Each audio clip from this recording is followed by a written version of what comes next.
It is time to talk finals footy with Ross the Boss. Thanks to PointsBet and Ross. We're going to look back at the last time these two teams met. It's a second elimination final, a team you coached when the Saints went on and beat the Bulldogs by 24 points in a preliminary final.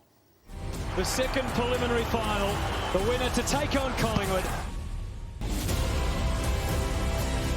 Bulldogs with the first. Rebold has this. Oh yes, the young man delivers. Oh, the Bulldogs, they are off and running. And the Saints have just been off their game a little bit. All the way, it's dead level. Schneider gets away, and he can run all the way and drive it home for his second. Rebold, they've upped the ante, the Saints. Those Bulldogs heartbreaking all around the MCG. It's all over, the Saints have won it. Brad Johnson will leave the arena for the last time. Ross, what are your memories of that one, getting back to the big dance again? I remember how sick I felt. The prelim final day, 09 was the toughest prelim I've been involved in then. But 10 were a bit more convincing, so enjoyed it a little bit more at the end. OK, well, back in round two, the Saints played the Dogs. And speaking of convincing, Ryder and Marshall did a number on Tim English. Yeah, and I think they've got a job to do again this weekend. They did it against Mumford, GWS, but they really double-team and launch into English. And a young ruckman, they took their toll, and it really allowed the Saints midfield first use of the ball. So you can see these clips.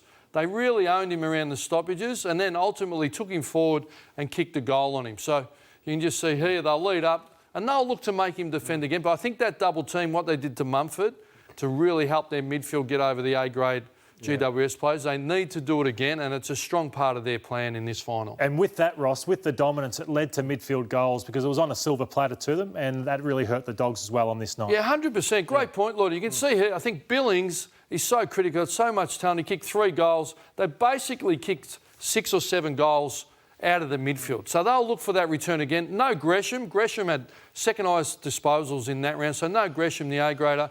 I haven't been as bullish on the Saints midfield, but I thought with Ryder last week and Marshall, what they did against Mumford, they need to do it again against English, because when they beat the Bulldogs last game and they kicked 6 or 7 goals in the third quarter, it was round 2 after a 9-week break. Hunter incident, not playing. Liberatore, not in the form he is now.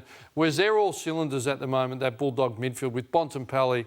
We're talking about MVPs before. I think he sits in that category. So a big challenge for the Saints midfield. I love the Doggies back line. I love their midfield, just as you spoke of, but it's their forward line where they have to manufacture goals. And we take a look at their leading goal kickers for the year, and Mitch Wallace leads the way with 24. Then it drops to Aaron Norton with 14, and we've got the asterisk next to them, Ross, because they come in under a cloud. They're fascinating numbers because they are the 6th best attack, I think. So they do score, but it's a spread of goal kickers. But they're really important. I think they'll both come back from injury.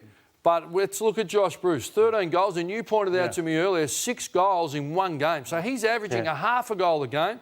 I watched him last week, a bit frustrating, gets his hands to the ball a lot. What we'd like to see him is deliver against his old team. They'll be really looking for a bigger output from Josh Bruce. Just on that, while we've got up there, when Norton didn't play, Bruce kicked 6 goals in a game, and when Bruce didn't play, Norton kicked 6 in a game. So they haven't gelled well together at all. Yeah, maybe they take each other's space, or... Is Beveridge aggressive? Do they not play one of them? Does Bruce not play? Who knows?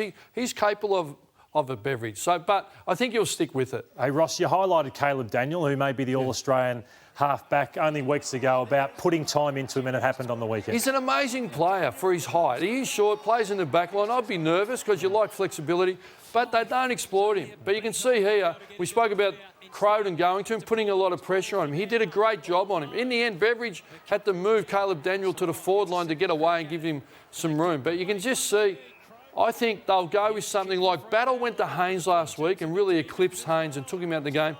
And I think he could go to Caleb Daniel and exploit him in the air as well. OK, Ross, time for a tip. St Kilda or the Dogs? I think the Bulldogs, over the last 5, they're 4-1. Out of the last 5, the Saints are 2-3. We know finals are a new game, but they were really impressive against the Dockers that were up and going. I think they get it done, the Bulldogs. Yeah, I'm going to back the Saints in that one.